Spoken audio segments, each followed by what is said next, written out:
안녕하십니까. 센세무사 강종호입니다.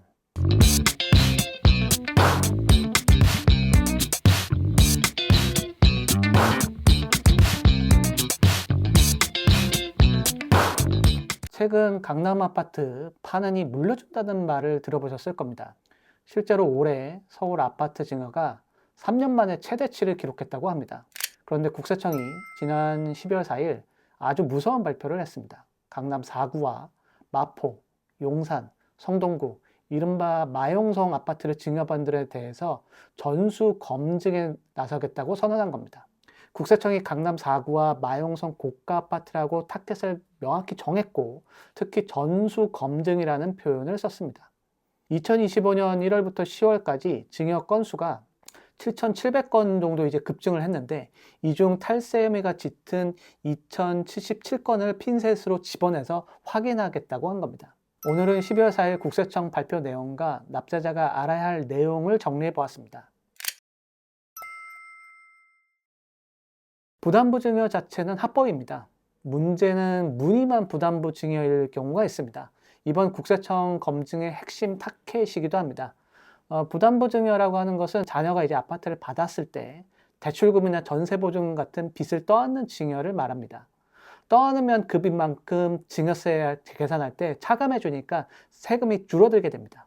그런데 국세청은 자녀가 과연 그 빚을 갚을 능력이 있는가를 확인합니다. 자녀가 이제 자기 월급으로 아파트 대출이자를 갚기도 벅찬 경우라고 한다면, 부모가 자녀의 생활비, 카드값, 보험료를 대신 내주는 경우가 있을 수 있습니다. 국세청은 이것을 사실상 부모가 빚까지 대신 갚아주는 것이라고 봅니다. 이러면 아껴놨던 증여세는 물론이고 가산세까지 추징됩니다. 자녀의 소득, 지출, 저축 내역을 분석해서 이 소득으로는 이 빚을 감당하는 게 말이 안 된다 싶으면 바로 조사하겠다는 뜻입니다. 아파트 가격을 정할 때 시세보다 좀 낮게 신고하고 싶은 유혹이 있습니다. 그러니까 예를 들면 옆집은 20억, 나는 15억으로 신고할 수도 있습니다. 이렇게 신고하면 안 되죠. 아파트는 유사매매 사례가액을 시가로 평가합니다. 쉽게 말해서 같은 단지, 같은 평형의 옆집이 최근 20억에 팔렸다면 내 아파트도 20억인 겁니다. 그런데 이걸 무시하고 공시가격이나 임의로 어떤 15억으로 이렇게 신고했다고 한다면 국세청 전산망에서 바로 확인이 가능합니다. 또 거래가 없는 나홀로 아파트나 거래 절벽인 경우에 매매 사례가 없을 수도 있습니다. 이럴 때는 감정평가를 받으셔야 합니다. 이때 감정평가사고 해서 일부러 낮게 받는 경우가 있을 수 있습니다.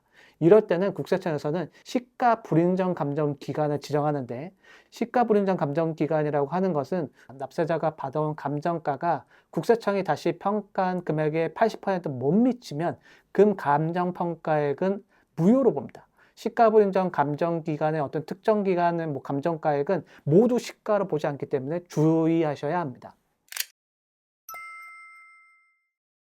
대출이 안 나오니까 부모님 집에 자녀가 증여를 받으면서 할머니나 친척을 세입자로 등록하는 경우가 있습니다. 할머니한테 전세보증금 시억 받았다고 하고 그만큼 빚으로 처리해서 증여세를 깎는 거죠. 원칙적으로는 가족 간 임대차는 인정을 잘 안 해줍니다. 인정받으려면 실제로 보증금 10억 원이 오고 간 금융 내역이 분명히 되겠죠. 시세에 또 맞는 임대료도 주고받아야 합니다.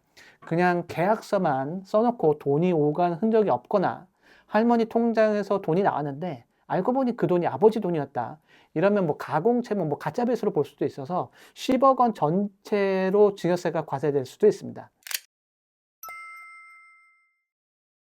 개인 증여가 이제 까다로우니까 법인을 이용하는 분들도 있습니다. 가족법인의 아파트를 넘기면 괜찮다, 이런 얘기가 있는데요. 하지만 이번 국세청 발표를 보면 법인 우회 증여도 집중 검증 대상입니다. 아파트를 자녀 개인에게 주면 시가 20억으로 세금을 계산해야 되는데, 법인에게 주면서 시가가 아니라 낮은 공시가격, 예를 들면 12억으로 계산해서 법인세만 내라고 하는 경우가 많습니다. 왜 개인끼리 주고받으면 시가로 할 걸 법인을 껴서 싸게 넘기느냐라고 이제 보는 거죠.